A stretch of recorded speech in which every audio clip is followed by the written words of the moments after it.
अस्सलामुअलैकुम, मैं हूं काविश मेमन। आज यूनिवर्सिटी में एक लेक्चर के दौरान हमारी जो उस्ताद है उन्होंने एक सवाल रखा कि अब्दुल कदीर ख़ान के बारे में आपकी क्या राय है। तो इस सवाल के बाद मुझे ऐसा लगा कि शायद जो भी सवाल का जवाब देना चाहेगा वो अच्छे अल्फाजों में अब्दुल कदीर ख़ान को याद करेगा, वो एक पॉजिटिव अल्फाजों में अब्दुल कदीर ख़ान को याद करेगा। लेकिन जब एक एक करके तलबा ने सवालात के जवाबात दिए तो यकीन करें मेरा सर शर्म से झुक गया।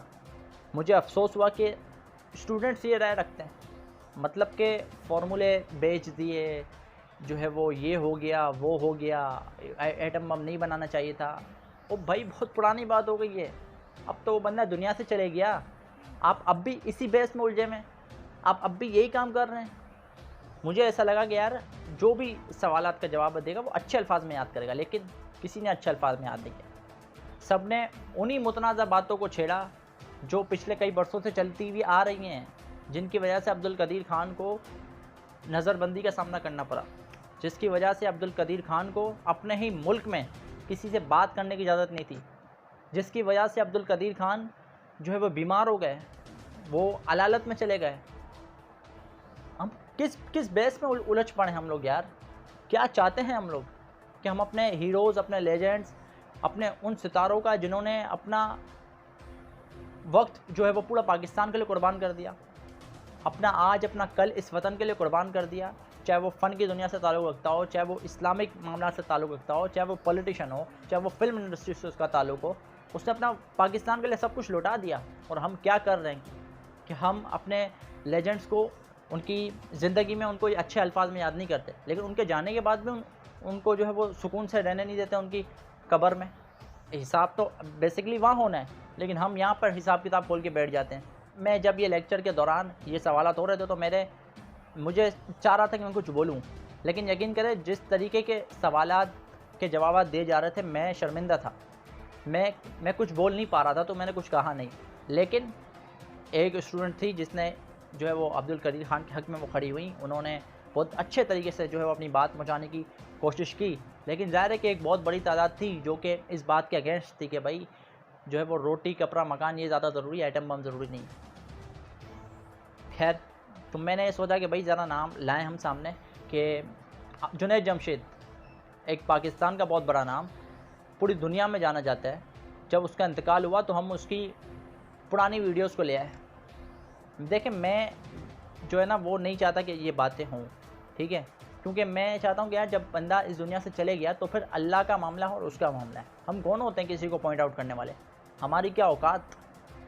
लेकिन जुनैद जमशेद के जाने के बाद ये सिलसिला शुरू हुआ कि भाई उनकी जो वीडियोज़ हैं पुरानी, उनको वायरल किया गया और ये कहा गया कि भाई देखो ये कंट्रोवर्शियल बना दिया। फिर खादिम हुसैन रिजवी, तहरीके लब्बैक पाकिस्तान के सरबराह, उनके ज़ाहिर है कि उनका एक जलसों में एक अपना अंदाज़ था, तो उनके इंतकाल के बाद उन पर भी एक ये सिलसिला शुरू हो गया कि उनकी वीडियोस निकाली गई, उनके बारे में कहा गया कि भाई देखो ये है मज़हब के ठेकेदार, ये है काफिर, ये कुफर के फतवे लगाए गए, और ये एक सिलसिला यहाँ भी शुरू हो गया।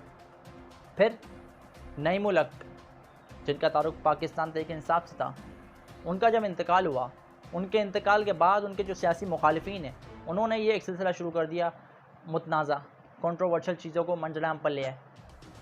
उनके जाने के बाद ये सिलसिला ख़त्म हो जाना चाहिए था, लेकिन शुरू हो गया। भाई सियासत तो करनी है ना, वो एक सियासी रहनुमा था, सियासत तो करनी है, सियासत हुई।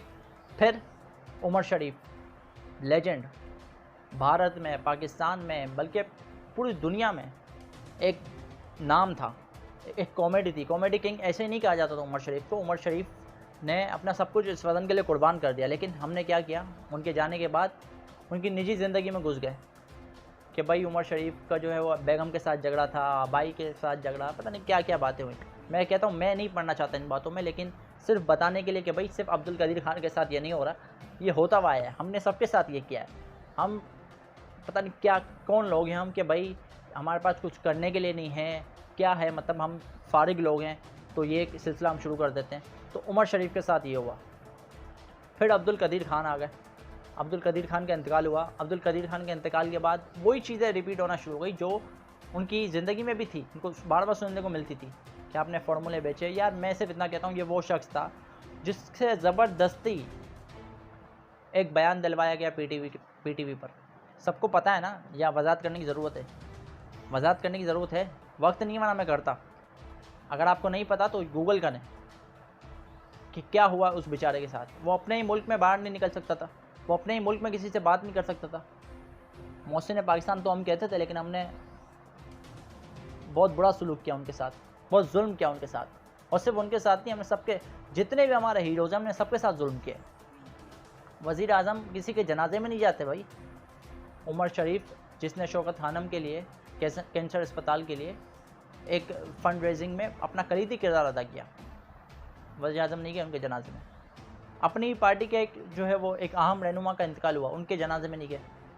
कल अब्दुल कदीर खान का इंतकाल हुआ, वज़ीर आज़म उनके जनाजे में नहीं गए। मुराद अली शाह साहब गए भाई, सिंध से वो ट्रैवल करके गए इस्लामाबाद, लेकिन वज़ीर आज़म के लिए सिर्फ चंद किलोमीटर का फासला था, लेकिन वज़ीर आज़म नहीं है, पता नहीं क्यों नहीं है। खैर ये बहस का वक्त नहीं है, लेकिन मैं सिर्फ इतना कहना चाहता हूँ कि खुदारा ये सिलसिला बंद हो जाना चाहिए। कि ठीक है भाई, उनकी ज़िंदगी में अगर आपको किसी भी शख्सियत से, किसी भी शोबे से अगर ताल्लुक़ रखने वाला फ़र्द है, आपको उससे इख्तिलाफ़ है, आप उनकी ज़िंदगी में रखें इख्तिलाफ़, आपका हक़ है भाई, रखें, कोई मसला नहीं है, होता हुआ आ रहा है सिलसिला। लेकिन उनके जाने के बाद ये सिलसिला बंद हो जाना चाहिए। मेरा ये ओपिनियन है, मेरी ये राय है। जब मैंने अपनी यूनिवर्सिटी में स्टूडेंट्स की ये राय सुनी तो मेरे पास अल्फाज नहीं थे। मैं घर आया, यहाँ से घर से फिर ऑफिस गया, तो मैंने ये सोचा कि यार एक लिस्ट बनाई जाए 5-6 लोगों की, सही उस पर बात की जाए। 5-6 लोगों का मैंने नाम बता दिया कि क्या किया हमने उनके जाने के बाद। वीडियो को ख़त्म करने से पहले मैं चंद अशार अब्दुल कदीर खान के लिए पेश करना चाहता हूँ कि महफूज जिनकी वजह से ये सरज़मीन है वो सबको उदास करके यहाँ से चले गए। इसके सिवा हम और भला क्या कहें कि अब्दुल कदीर खान जहाँ से चले गए। अगर आपको ये वीडियो पसंद आई हो तो लाइक करें। अगर आपने अभी तक हमारे चैनल को सब्सक्राइब नहीं किया तो जल्दी से जाकर सब्सक्राइब कर लें, ताकि आपको नई आने वाली वीडियोस जो हैं वो फ़ौरी तौर पर मिल सकें। काबिश मेमन को इजाज़त दीजिए। अल्लाह हाफ़िज़।